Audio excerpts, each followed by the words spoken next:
Welcome back. A new whistleblower has come forward with damning allegations against the CIA, telling the House Oversight and Judiciary Chairman that the agency blocked DOJ investigators from interviewing Hunter Biden's sugar brother. That's the Hollywood lawyer who has helped him, Kevin Morris, during the 5-year tax probe.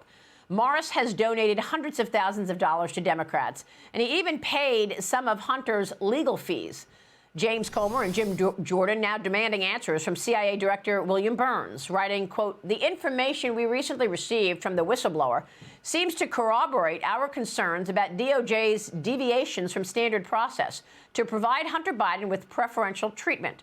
House Oversight Committee Chairman James Comer joins me right now in a Fox Business exclusive. Mr. Chairman, thanks very much for being here. Can you tell us what you believe has gone on here? Well, I believe this is another example of government obstruction in an effort to cover up Biden wrongdoing, in an effort to protect the Biden family. We've been seeing this for a decade. This is another example. Kevin Morris is a key figure in all of Hunter Biden's crimes because one of the most basic crimes that Hunter Biden's committed is failure to pay taxes. He has evaded taxes. He has defrauded the IRS. And we know, because of our investigation, that Kevin Morris is paying Hunter Biden's tax bills, his tax penalties, his tax fees. And we know that he's accumulated almost $7 million in debt to Kevin Morris. How could the federal government not interview Kevin Morris? Because this is a huge conflict of interest for Joe Biden. I think it's a campaign finance violation, what Kevin Morris is doing. I think it's an ethics nightmare for Joe Biden, but yet the Department of Justice wasn't allowed, according to this whistleblower, not to interview Kevin Morris. I mean, that's a joke. Another example of the deep state protecting the Bidens.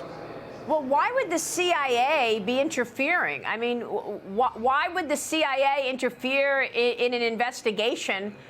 And also, they met in 2019, right? Give us a little background on Kevin Morris. They met in 2019, and just a few weeks later, he starts paying millions of dollars on Hunter's behalf? They met at a political fundraiser for Joe Biden.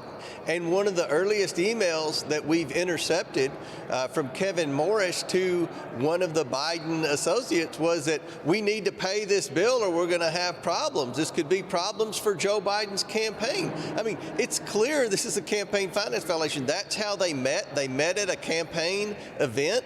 Kevin Morris is a Democrat donor.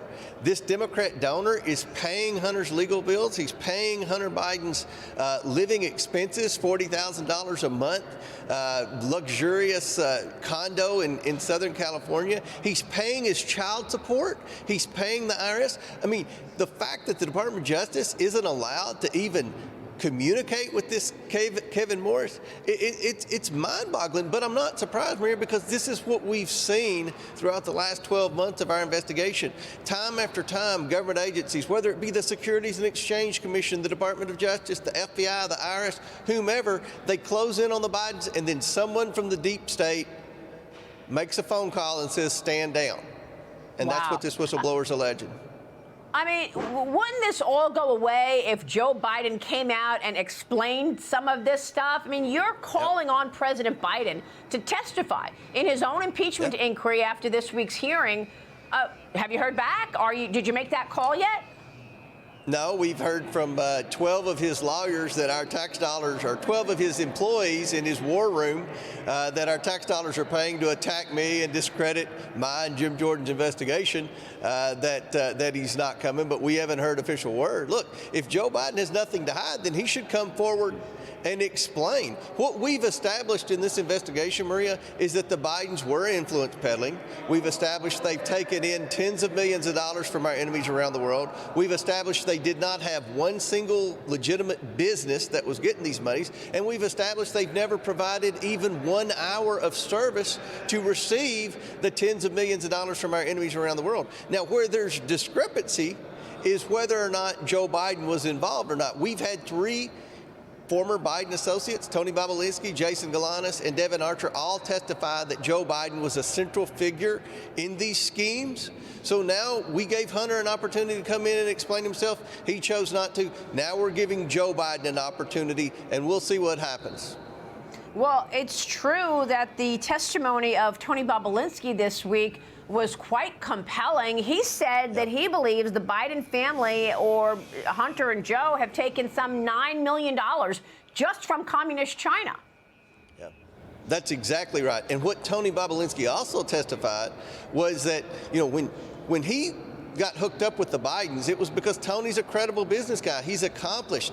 Tony wanted to do business with the Bidens because he thought they were going to do an actual business. But what Tony figured out was that the Bidens weren't interested in doing business. They were interested in taking bribes and taking kickbacks and getting paid by the Chinese government. They didn't care about an energy business or helping China do anything. They just wanted to get paid by China. That's what Tony Bobulinski testified. I believe Tony Bobulinski. I believe the evidence points towards the fact that Tony was telling the truth. But if Joe Biden disagrees, or if Hunter Biden disagrees, then they can have the opportunity to come forward. Hunter said he wanted a public hearing. We provided him a platform for a public hearing, but he didn't show up. Now Joe Biden, he's got an opportunity. If he doesn't, this is not going to end well for the Biden family, Maria. I can assure you of that. Well, that's what I want to ask you. Where is this going? I mean, Biden is running for president again. You said to me recently that you're getting ready to make some criminal referrals. Can you look out for the next 6 or 8 months? Where is this investigation going? Well, I think that we've, again, established that they were influence peddling. We've established that that Joe Biden has lied numerous times about his knowledge of, involvement with, and participation in his family's shady business schemes. And now it's time to hold him accountable. What does accountability look like? Does it look like impeaching Joe Biden in the House and the Senate tabling it? Or does it look like criminal referrals to the Department of Justice? If the Merrick Garland Department of Justice won't accept these criminal referrals, then maybe a Donald Trump Department of Justice will. So we're going to look at what avenue provides the most accountability. I want to hold the Bidens accountable for the many crimes they have committed, and I can assure you on your show right now, the Bidens have committed many crimes, Maria. I want to hold them accountable, but I also want to hold the deep state actors who were involved in the cover-up of the Bidens accountable. The Bidens should have been nailed a decade ago for tax evasion, for being unregistered foreign agents. The list goes on and on and on. But yet they weren't, because someone in the deep state government bureaucracy apparatus would always step in and say, stand down. That day is going to end very soon with the House Oversight Committee. Wow, this is just stunning, incredible story, and we will follow it. Mr. Chairman, thank you very much. We will follow your work. Thank you, Maria.